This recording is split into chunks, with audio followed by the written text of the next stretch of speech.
ಎಲ್ರಿಗೂ ಉಪಹಾರದ ವ್ಯವಸ್ಥೆ ಇದೆ. ದಯಮಾಡಿ ಎಲ್ಲರೂ ಕೂಡ ಉಪಹಾರವನ್ನು ಸ್ವೀಕಾರ ಮಾಡಬೇಕು.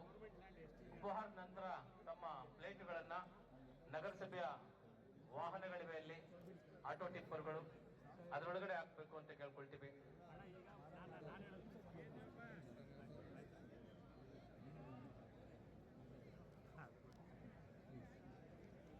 ಎಲ್ರಿಗೂ ಉಪಹಾರದ ವ್ಯವಸ್ಥೆ ಇದೆ. ದಯಮಾಡಿ ಎಲ್ಲರೂ ಉಪಹಾರವನ್ನ ಸ್ವೀಕಾರ ಮಾಡಬೇಕು ಅಂತ ಕೇಳ್ಕೊಳ್ತೇವೆ. ಉಪಹಾರವನ್ನ ಸ್ವೀಕಾರದ ನಂತರ ಪ್ಲೇಟ್ಗಳನ್ನ ನಗರಸಭೆಯ ವಾಹನಗಳಿಗೆ ಹಾಕಬೇಕು ಅಂತ ಕೇಳ್ಕೊಳ್ತೇವೆ. ಕ್ರೀಡೆ ಇಲಾಖೆದು ಜಾಗ ಇದು. ಮತ್ತೆ DC ಅವರು ನಮ್ಮ ಜಾಗ ನಮ್ಮ ಹೆಸರಲ್ಲಿದೆ ಅಂತ ಅಂದ್ಬಿಟ್ಟು ಮಾಡ್ತಾ ಇದ್ದಾರೆ. ಇಲ್ಲಿ ಇವರು ಯಾವುದೇ ಬಿಲ್ಡಿಂಗ್ ಮಾಡಬೇಕು ಅಂದ್ರೆ ಪಾರ್ಕಿಂಗ್ ಬೇಕು. ಇಲ್ಲಿ ಪಾರ್ಕಿಂಗೇ ಇಲ್ಲ ಅಣ್ಣ, ಬಿಲ್ಡಿಂಗ್ ಮಾಡಿದ್ದಾರೆ. ಯುವಜನ ಕ್ರೀಡೆ ಇಲಾಖೆಯವರು 2 ಸರಿ ಇದನ್ನ ಟೆಂಡರ್ ಕರೆದಿದ್ದಾರೆ. ಇದನ್ನ ಅವರು ಸೆಕ್ರೆಟರಿಯೇಟು ಮಾಡಿದ್ದಾರೆ. ಅದ್ರದ್ದು ಎಲ್ಲ ಪ್ರೂಫ್ ನಿಮ್ಮ ಹತ್ರ ಇದೆ. ಈಗ ಅಲ್ಲಿ ಕೊಟ್ಟಿದ್ದಾರೆ ನಮ್ಮವರು, ಬೇಕಾದ್ರೆ ಇಲ್ಲೇ ತೋರಿಸ್ತೀನಿ ನೋಡಿ. ಸುಸಜ್ಜಿತ ವಾಲಿಬಾಲ್ ಕ್ರೀಡಾಂಗಣ 28 ಲಕ್ಷ ಇಲ್ಲಿ ಹಾಕಿದ್ದಾರೆ. ಇಲ್ಲೇ ನೋಡಿ ಕೆಳಗಡೆ, ಇಲ್ಲಿ ನೋಡಿ ಜಯಶ್ರೀ ಸರ್ಕಾರ ಉಪ ಕಾರ್ಯದರ್ಶಿ ಯುವಜನ ಸಬಲೀಕರಣ ಮತ್ತು ಕ್ರೀಡಾ ಇಲಾಖೆ ಇಲ್ಲೇ ಇದೆ ಅಲ್ಲಿ ರೆಕಾರ್ಡ್. ಅವರೆಲ್ಲ ಹಾಕಿರೋದ್ರಿಂದ ಇದೆಲ್ಲ ಸುಮ್ಮನೆ ಬೋಗಸ್ಗೆ ಅಂತ ಮಾಡ್ತಾ ಇರೋದು. ಇದನ್ನ ಇದೇನು ಇವರು ಆಗಲ್ಲ, 100% ಆಗಲ್ಲ ಅಣ್ಣ. ಹೋಗ್ತೀವಿ ಕೋರ್ಟ್ಗೆ, 100% ಹೋಗ್ತೀವಿ.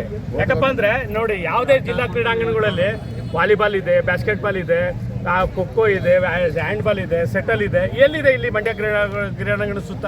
ಸರಿ ಸರ್, ಇದಕ್ಕೆ ಯುವಜನ ಸೇವಾ ಅಧಿಕಾರಿ ಇದಾರಲ್ಲ, ಅವ್ರು ಏನ್ ಹೇಳ್ತಾರೆ ಸರ್ ಇದ್ರ ಬಗ್ಗೆ? ಅವರು ಸರ್ ಕೈಗೊಂಬೆ, ಅವ್ರು ಯಾರಿಗೂ ಎಲ್ಲಕ್ಕೂ ಕೈಗೊಂಬೆ. ಅವರು ಸರ್ ಯಾವ ಶಿಸ್ತುನು ಇಲ್ಲ ಸರ್. ಒಂದು ಮಾತು ಹೇಳ್ತೀನಿ ಕೇಳಿ ಸರ್, ಅವರು ಕ್ರೀಡಾ ಇಲಾಖೆಯಿಂದಲೇ ಬಂದಿಲ್ಲ. ಯಾವ್ದು ಇಲಾಖೆಯಿಂದ ಡೆಪ್ಯುಟೇಷನ್ ಬಂದಿರೋದು, ಕ್ರೀಡಾ ಇಲಾಖೆಯಲ್ಲಿ ಬಂದಿದ್ರೆ ಅವ್ರು ಕೆಲಸ ಮಾಡೋರು ಸರ್. ಕ್ರೀಡೆ ಗೊತ್ತಿರೋದು ಅವ್ರ ಬಗ್ಗೆ. ಯಾವ್ದೋ ಬೇರೆ ಇಲಾಖೆಯಿಂದ ಬೇರೆ ಇಲಾಖೆಯಿಂದ ಬಂದು ಕೆಲಸ ಮಾಡ್ತಾ ಇರೋದು. ಅವ್ರಿಗೆ ಕ್ರೀಡೆ ಬಗ್ಗೆನೇ ಗೊತ್ತಿಲ್ವಲ್ಲ ಸರ್. ನಾನು ಹೇಳೋದು, ಬೇರೆ ಇಲಾಖೆಯಿಂದ ಬಂದ್ರೆ ಏನು ಗೊತ್ತಾಗುತ್ತೆ? ಕ್ರೀಡಾ ಇಲಾಖೆಯವ್ರನ್ನ ತಗೊಬಂದಿಲ್ಲ, ಹಾಕಿದ್ರೆ ಕೆಲಸ ಮಾಡ್ತಾರೆ. ಈಗ ಶಾಸಕರಿಗೆ ಮತ್ತೆ ಸಚಿವರಿಗೆಲ್ಲ ನೀವು ಮನವಿ ಕೊಟ್ಟಿದ್ದೀರಿ, ಅವ್ರು ಅದನ್ನ ವಾಲಿಬಾಲ್ ನ ಇಲ್ಲಿ ಚಿಕ್ಕದಾಗ ಈ ಕಡೆ ಮಾಡ್ಕೊಡ್ತೀವಿ ಅಂತ ಹೇಳ್ತಾ ಇದಾರೆ. ನಾನು ಹೇಳೋದು, ವಾಲಿಬಾಲ್ ಗ್ರೌಂಡ್ಗೆ ಮಿನಿಮಮ್ 9 ಮೀಟರ್ ಜಾಗ ಬೇಕಾಗಿತ್ತು. 18 ಮೀಟರ್ ಆಯ್ತದೆ. 18 ಮೀಟರ್ ಆದ್ರೆ ಇಲ್ಲಿ ಇವರು ರೋಡಿಂದ ಹಚ್ಕೋಬೇಕಾಯ್ತದೆ. ಮಾಡ್ಕೊಡ್ತಾರಾ? ಆಗಲ್ಲ. ಸುಮ್ಮನೆ ಆಗದೆ ಇರೋದನ್ನ ಇವರು ಮಾಡ್ತೀನಿ ಅಂತ ಹೊರಟಿದ್ದಾರೆ.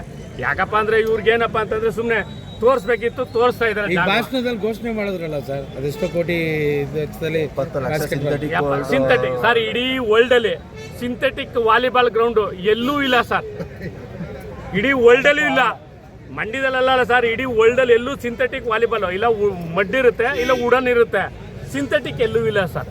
ಅದ್ ಹೆಂಗ್ ಹೇಳಿದ್ರು ನನಗಂತೂ ಗೊತ್ತಿಲ್ಲ. ಅವ್ರನ್ನ ನೀವು ಕೇಳ್ಬೇಕು. ಶಾಸಕರಿಗೆ ಇದ್ರ ಬಗ್ಗೆ ಅಜ್ಞಾನ ಇದೆ ಸರ್. ಅದ್ರನ್ನ ನಾನು ಹೇಳಲ್ಲ ಸರ್, ಅದನ್ನ ನಾವ್ ಯಾವತ್ತೂ ಹೇಳಲ್ಲ. ಅವ್ರ ಸಿಂಥೆಟಿಕ್ ಕೋರ್ಟ್ ಅಂತ ಹೇಳಿದ್ರಲ್ಲ, ಆ ವಿಚಾರ ಇಲ್ಲ ಸರ್. ಈಗ ಕೇಳೋದಕ್ಕೆ ಮಾಡ್ಬೋದು, ನಾವು ಚೇಂಜ್ ಮಾಡ್ತೀವಿ, ವುಡನ್ನು ಮತ್ತೆ ವುಡ್ ಮಾಡಿಸ್ತೀವಿ ಬಿಡಿ ಅಂತ ಹೇಳೋದು ಅಂತ ಹೇಳಿದ್ದಾರೆ. ನೋಡ್ಬೇಕು ಸರ್ ಅವ್ರು ಏನ್ ಮಾಡ್ತಾರೆ. ನಮಗೆ ಕೆರೆಲಾಡಿ ಅಂತ ಹೇಳ್ತಾರೆ, ಕೊಡ್ತೀವಿ ಅಂತ. ಹೆಣ್ಮಕ್ಳು ಪ್ರಾಕ್ಟೀಸ್ ಮಾಡ್ತಾರೆ, ಪ್ರಾಕ್ಟೀಸ್ ಮಾಡೋ ಹೆಣ್ಮಕ್ಳು ಅಲ್ಲಿ ಕೆರೆ ಪಕ್ಕಕ್ಕೆ ಹೋಗ್ಬಿಟ್ಟು ಆಡಕ್ಕಾಗಲ್ಲ. ಬೆಳಗ್ಗೆ ಹೊತ್ತು ಆಡೋ ಗೇಮ್, ಹುಡುಗಿರೆಲ್ಲ ಆಡ್ತಾರೆ ಅಂತ ಗೊತ್ತಿಲ್ಲ. ವಾಲಿಬಾಲ್ ಯಾವತ್ತಿದ್ರು ಸಂಜೆ ಹೊತ್ತು ಬೆಳಗ್ಗೆ ಹೊತ್ತು ಆಡೋ ಗೇಮ್. ಸಂಜೆ ಪ್ರಾಕ್ಟೀಸ್ ಮಾಡಕ್ಕೆ ಅಂತ ಹುಡುಗಿರು ಇಲ್ಲೂ ಪ್ರಾಕ್ಟೀಸ್ ಮಾಡ್ತಾರೆ ಸಂಜೆ ಹೊತ್ತು. ಆ ಹುಡುಗಿರು ಹೋಗ್ಬಿಟ್ಟು ಅಲ್ಲಿ ಕೆರೆ ಪಕ್ಕ ಪ್ರಾಕ್ಟೀಸ್ ಮಾಡಕ್ಕಾಯ್ತದ? ನಾವು ಅದನ್ನೇ ಆ ಕೆರೆ ಚಿಕ್ಕಮಂಡ್ಯ ಕೆರೆಯಲ್ಲಿ ಜಾಗ ಇದೆ, ಅಲ್ಲಿ ಜಾಗ ಇದೆ, ಎಲ್ಲರೂ ಹಾಕಿ ಅಂತ ಒಂದು. ಆಮೇಲೆ ನೀವು ಈ ಕ್ರೀಡಾ ಇಲಾಖೆ ಅಧಿಕಾರಿ ಬಗ್ಗೆ ಕೇಳಿದ್ರಿ ಅಲ್ವಾ? ಈ ಕ್ರೀಡಾ ಇಲಾಖೆ ಅಧಿಕಾರಿ ವರ್ಷಕ್ಕೊಂದ್ಸತಿ ದಸರಾ ಸ್ಪೋರ್ಟ್ಸ್ ಅಂದ್ಬಿಟ್ಟು ನಡೆಸ್ತಾರೆ.